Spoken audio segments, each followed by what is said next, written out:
Hi යාළුවනේ පිටියානාන දඟලන්න නැතුව ලේසියෙන් විනාඩි 10න් වගේ හදන්න පුළුවන් සුපිරිම කෑමක් තමයි අද මම ගෙනාවේ. මේ එළවලු පිරුණු රොටිය දැක්කහම ඔයාලටත් කන්න හිතුණා නේද? මේක ගොඩක්ම සෙට් වෙන්නේ උදේ කෑමකටයි රෑ කෑමකටයි තමයි. එහෙනම් එන්නකො යාළුවනේ මාත් එක්ක මේක හදන විදිහ බලමු. මුලින්ම අපි අපේ ලේසි පිටි මිශ්‍රණය හදාගෙන ඉන්න ඕනේ. ඒකට මම බෝල් එකකට පාන් පිටි කප් එකක් දාගන්නවා. මේ ප්‍රමාණයෙන් යාළුවනේ අපිට සාමාන්‍ය සයිස් එකේ රොටි 4ක් විතර ලේසියෙන්ම හදාගන්න පුළුවන්. දැන් අපි මේකට ලස්සන වගේම රස එකතු කරන එළවලු ටික දාගමු. මේ වගේ කපාගත්ත ලුණු කප් කාලක්, පොඩියට කපාගත්ත තක්කාලි වලින් මේස හැඳි දෙකක් විතර, තව කොටුවට කපාගත්ත කැරට් වලින් මේස හැඳි දෙකකුත් මන් දාගන්නවා. දැන් ඔයාලට පේනවා ඇති මේක කොච්චර පෝෂණීයද කියලා. ඊළඟට ලුණු කොළ පොඩියට කපාගෙන මේස හැඳි දෙකකුත් දාගන්නවා. තව පොඩියට කපාගත්ත සුදු ලුණු වලින් තේ හැන්දක්, ඒ වගේම අමු මිරිස් කරල් දෙකකුත් එකතු කරනවා.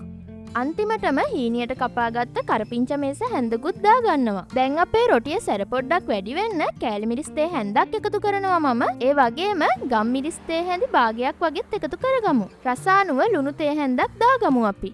මේ මිශ්‍රණය අපිට දියාරු ගතියට, ඒ කියන්නේ ලස්සන බැටර් එකක් විදිහට හදාගන්න ඕනේ නිසා වතුර කප් එකමාරක් දාගමු. ඔයාලට වතුර වෙනුවට ෆ්‍රෙෂ් මිල්ක් උනත් දාගන්න පුළුවන්. එතකොට ගොඩක් රසයි මේ රොටිය යාළුවනේ. දැන් මේකේ පිටි කැටි හිටින්නේ නැති වෙන්න හොඳට මික්ස් කරගන්න ඕනේ අපි.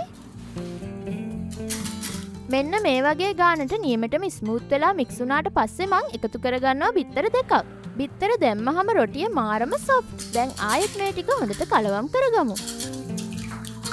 හරි. දැන් නම් මාරම ලස්සනට අපේ මිශ්‍රණය රෙඩි වෙලා තියෙන්නේ යාළුවනේ.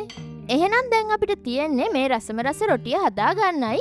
ඒකට පෑන් එකක් ලිපේ තියලා තෙල් පොඩ්ඩක් මේ විදිහට බ්‍රෂ් කරගමු.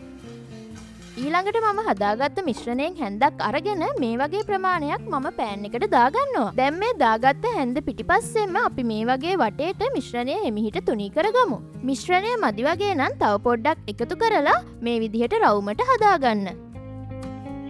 ඉතින් ඔයාලත් මම මේ කරන විදිහටම රවුමට හදාගන්න. එතකොට හරිම ලේසියෙන් ලස්සන රවුම් රොටියක් එනවා යාළුවනේ. දැන් ගින්දර ගොඩක්ම අඩු කරලා විනාඩි 4ක් 5ක් විතර එක පැත්තක් අපි හොඳට කුක් කරගමු. විනාඩි 4ක් විතර ගියාට පස්සේ දැන් ඔයාලට පේනවා ඇති නේද? උඩ හරිය ලස්සනට සෙට් වෙලා තියෙන්නේ. ඊළඟට පරිස්සමට අනිත් පැත්ත හරවගමු.